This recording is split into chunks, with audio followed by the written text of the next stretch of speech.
between me and home. Not even the gods. The highly anticipated theatrical release of The Odyssey, directed by Oscar-winning director Christopher Nolan, hitting theaters today. The adaptation of Homer's 3,000-year-old Greek epic is predicted to be one of the best films of the summer, already earning rave reviews from critics. The film stars Matt Damon as a Greek king who endures a long and daunting journey back home after the Trojan War. Here in the studio, film critic Eric Childress.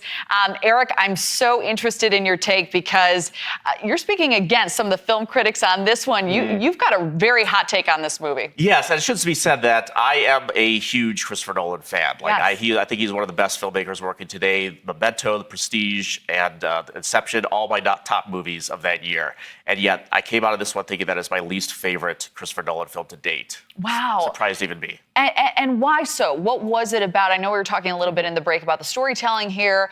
Some of the visuals, you say you want to review them again. But what was it about the storytelling that just didn't grip you this time around? It's interesting that I think that the movie itself, it feels to me like the least Christopher Nolan-y movie that he's made. And that I think in the past that he's made these movies that have this sort of like what I call a magic trick intensity, that you're sort of, you're gripped for like the first hour. He sets up all the players and all the information. And then by the second or third hour, you're like, oh my God, I can't believe how intense this is. And I think that there's an emotional element that is kept from the audience for a good portion of this as far as Matt Damon's journey as Odysseus. And I think that holding that back, I think, loses an emotional attachment that we have for why he's reluctant to make this journey that he is. And I think it kind of speaks against his character a little bit in holding back that information. Wow. Well, I'm so interested to hear this because it's a long film. So if you're going to go see this, you've got to make a commitment here. Yeah. But also, we've been seeing in all the promos and whatnot in the lead up here, an absolutely A-list cast. The costume design, the cinematography looks incredible, but that just isn't enough to capture the attention, is what you're saying. At least not for me. I'm not telling anyone to not go see this movie, and they absolutely will. They should. Should go see it in droves. But I think that the film itself, the elements that you're referring to, I mean, the cast, there's nothing bad to say about the cast. I think everyone in this movie is really good. Anne Hathaway is particularly terrific in this movie. I think there are some striking sequences in the movie, one involving Samantha Morton, and I think the climax is very well done. But a lot of the set pieces, the Cyclops and the six-headed monster, I think are very anticlimactic. And that kind of I kind of sat there more than watching the movie. Right, but you're also a proponent of supporting these films that actually shoot at real sites. Yes. And they have real elements. This isn't all AI. What were some of the maybe visuals that took your breath away while you were watching? Well, it's refreshing. We're coming a week off of Moana from last week, a live-action Disney film that is probably 90% shot in a studio like this. Green screen all around, fake water, no production design, basically. And here you have a movie, real locations, real actors, hundreds of extras, real boats, real water, and it's refreshing to see a movie like that reminds you of a time when computers weren't taking over the industry, or AI in the future, possibly. So it's important that we support movies like this, and I hope this movie makes $1 billion.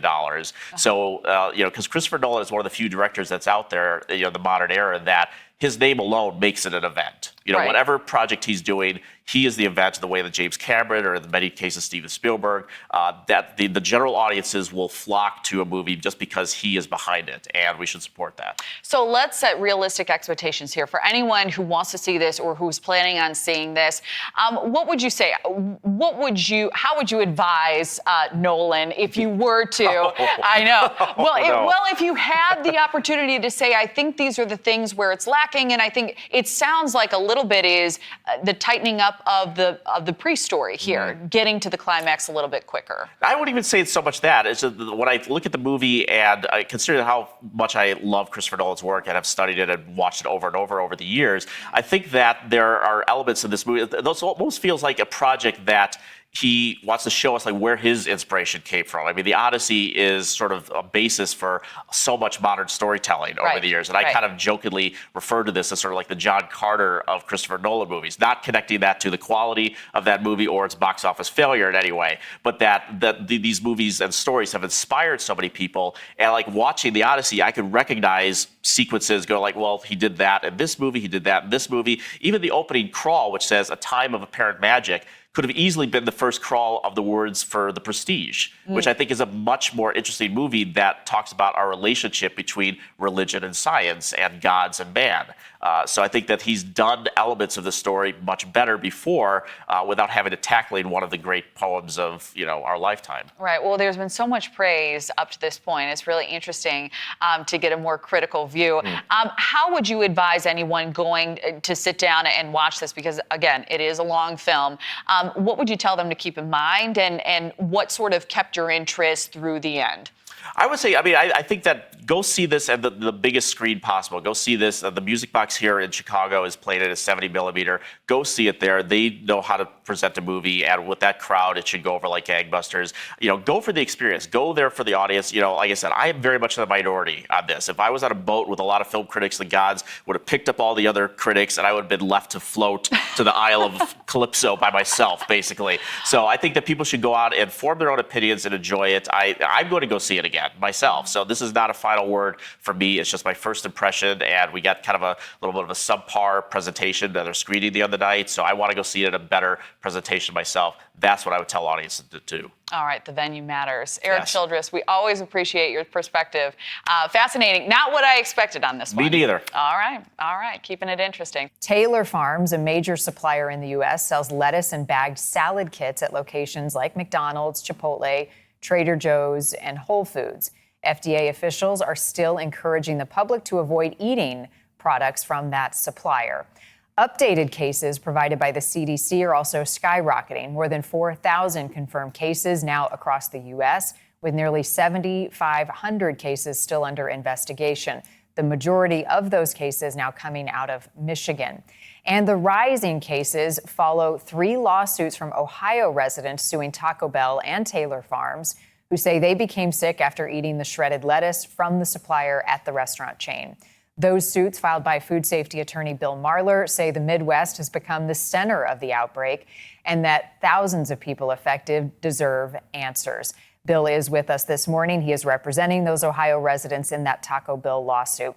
Bill, welcome. As always, it's nice to see you. On your blog, you've asked for there to be increased funding for the FDA's human food program and put the food traceability rule into effect. Why and what would that do? Well, we wouldn't be here today if they hadn't cut funding at the FDA, the CDC, and state and local health authorities. We would not be here. In addition, they've kicked the traceability rule down the road years. Now it's supposed to be implemented in 2028. Had that been in effect, had the funding not been cut, this outbreak never would have happened. And so, regardless of what happens in the litigation and regardless of how many people ultimately are linked to this, the fact of the matter is that we have the ability to fix this problem, and we just, haven't done that. And for the secretary to stand up and say that, they've got this under the control, this is an out of control clown car, and, we don't have it under control. It's extremely frustrating, especially the mixed messaging for the public as they consume these products or avoid them at this point, which is what I'm hearing from friends and family. Right. But until we know the source, your lawsuit moves forward. Is that not putting the cart before the horse? And how do we further get the facts to pursue litigation? It's a great question, Marni, but the facts are really very clear. And this is not just, Bill Marler, the lawyer, it's Bill Marler, the food safety advocate. The facts are very clear that at the minimum, the cluster of cases in the Midwest, 5 states, have been absolutely linked to Taylor Farms. There's no question. The test that Taylor Farms is touted as a false positive is frankly irrelevant. That product that they tested was product that had never made it onto the market. It was these illnesses all stem from May and June, and the common denominator is Taylor Farms lettuce from Mexico, period. So we know the source of a chunk of these cases, about 1,600 to 2,000. We know it came from Taylor Farms. The bigger question is, where did the other 10,000 cases come from? And, that is still to be determined. But with the cutbacks at FDA, the cutbacks at CDC, the cutbacks at state and local health authorities, and no implementation of the traceability rule, we're flying blind, and eventually we'll get there. We'll figure out which ones are linked and which ones are not. But, the fact that this is 2026 and we're stumbling through an outbreak that's bigger than, any outbreak that I've been involved in 30 years, this is just ridiculous. Yeah, the tip of the iceberg, perhaps, to use a pun. Bill, I have changed my eating habits over the years because of our conversations and because of some of the concerns around food safety. Yeah. So thank you, I think. But do you believe this gets worse before it gets better? So I know most of the time, I sound like an alarmist, but let me sort of put this in context. I really believe that the vast majority of these 12,000 cases will ultimately be linked to Taylor Farms lettuce grown in Mexico. I think the one thing I agree with the secretary is that we do know what happened, and it's product that came in from Mexico, from Taylor Farms, that not only went to Taco Bell but went to other places. I don't see any risk to eating locally sourced, U.S. sourced leafy greens right now. I wouldn't tell people not to eat lettuce because I do think they've got this product off the market. So right now we're just counting bodies, which unfortunately is part of what happens.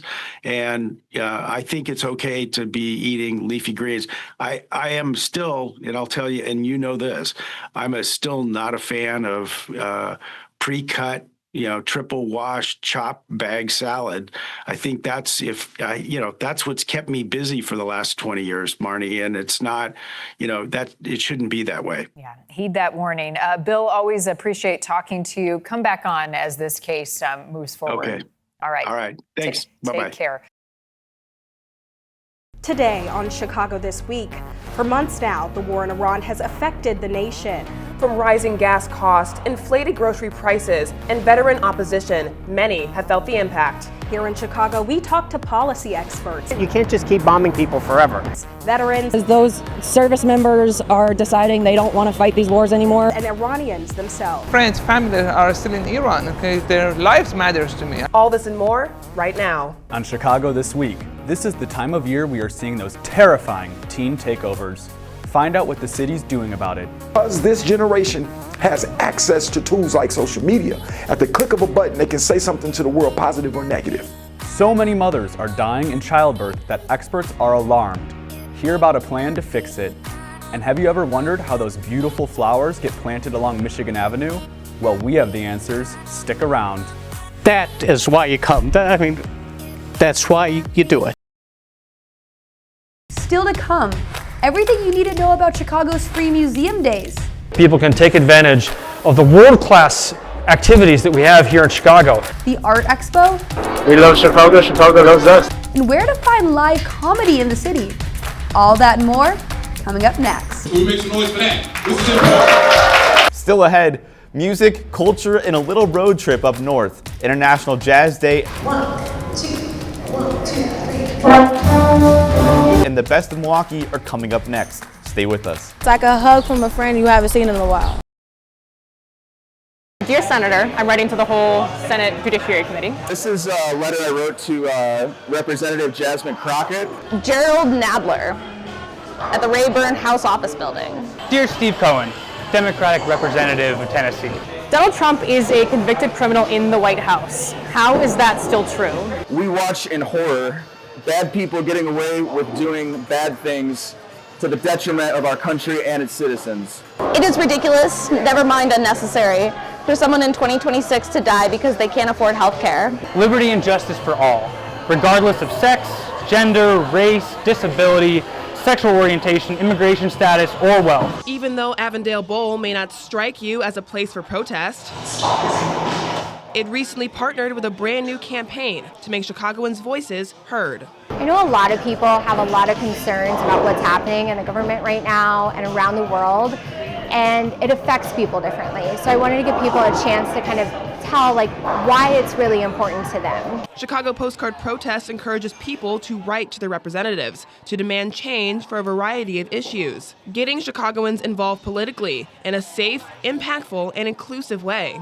I am going to put pen to paper and I am going to ask for the change that I want. If you don't change things at a micro level in your community, you're not changing anything. Having a tangible way that I can put my hand on something and spread good as much as I possibly can, that's super empowering. You can only do so much, right? I can't spend as much money as some corporations can. So this is a way to make my voice heard in the most effective way I can, while also meeting other like-minded people.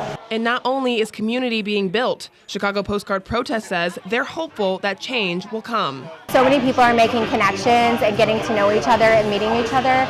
I hope that Congress will listen. I hope we very swiftly see some consequences for this administration and some action is taken. And I believe that Chicagoans can do it. We are the city to do it.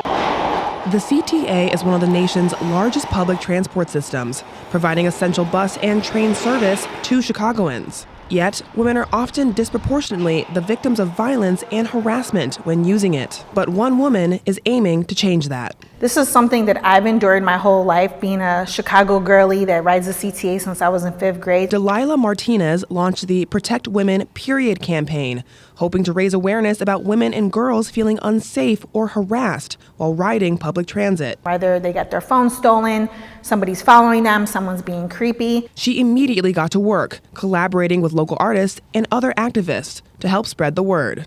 The concept of protecting women, it doesn't really need an explanation. We don't need to dive into the whys of it. I think it's just a statement that needs to be heard. According to police data, incidents of aggravated battery on the CTA has increased 50% from this point last year. However serious the incident was, big or small, they do leave an imprint. The campaign also calls on men specifically to protect women, who Martinez says are often responsible for making women feel unsafe. The women should feel protected, period, at the end of the day, whether I'm telling them or somebody else is telling them. And it's really personal to me because I have 2 younger sisters, so I feel like I've been protecting women my whole life. Victims of CTA reach out to me are people that are like, oh my gosh, I totally relate to this. This has happened to me. That to me is also making a woman feel valued and heard.